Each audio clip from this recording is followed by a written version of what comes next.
Welcome to Tantrum House Studio D. I'm Kevin Delp. And I'm Melissa Delp. Today we're looking at asking for Trobils.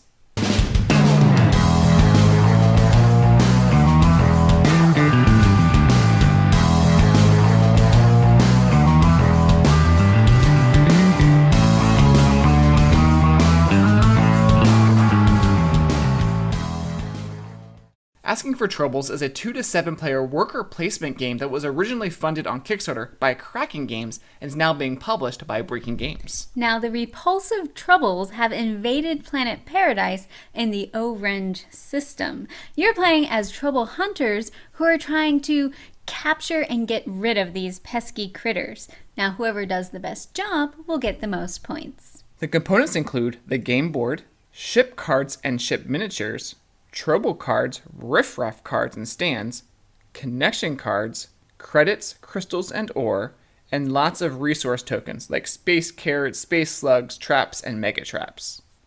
The mechanics are simple. On your turn, you either place a ship and take the associated action, or you retrieve all of your ships. Your goal is to capture Trobils by playing the resources shown on the card. At the end of the game, you'll score points for the Trobils you've captured.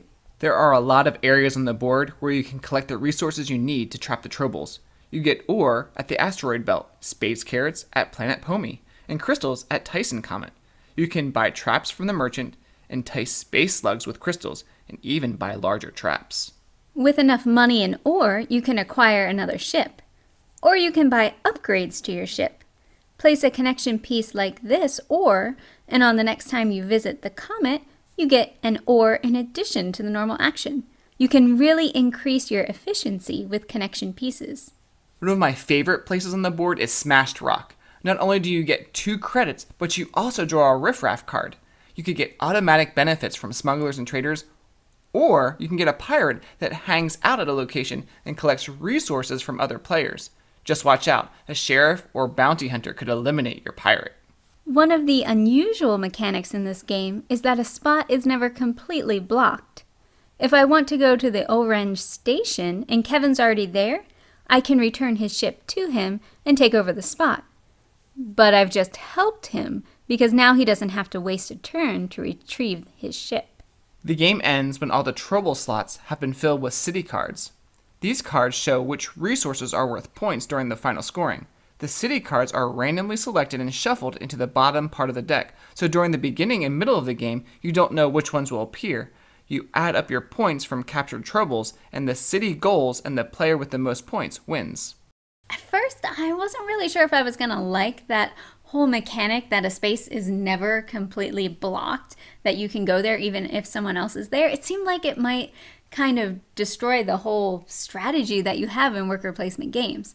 But kind of a weird reverse strategy emerged where, it's actually beneficial if someone bumps you off and you get your ship back, because then you don't have to take a turn to get your ship. Yes. So you're looking at the other players and trying to figure out what they want to do, because if you can put your ship in a spot other people want, there's a greater chance that they'll go there and bump your ship and you get it back.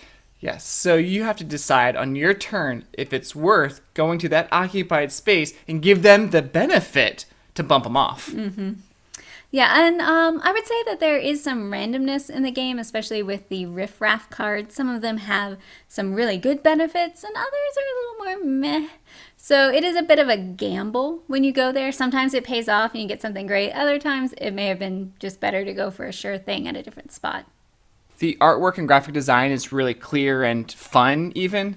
It's really easy to understand what the different areas on the board mean. So if I'm going to the Shattered Planet, I know I need to get the card and 2 credits. So I think that's very helpful. And another fun thing are all the different ships, the workers that you're using. It sort of has harkens to some other sci-fi tropes.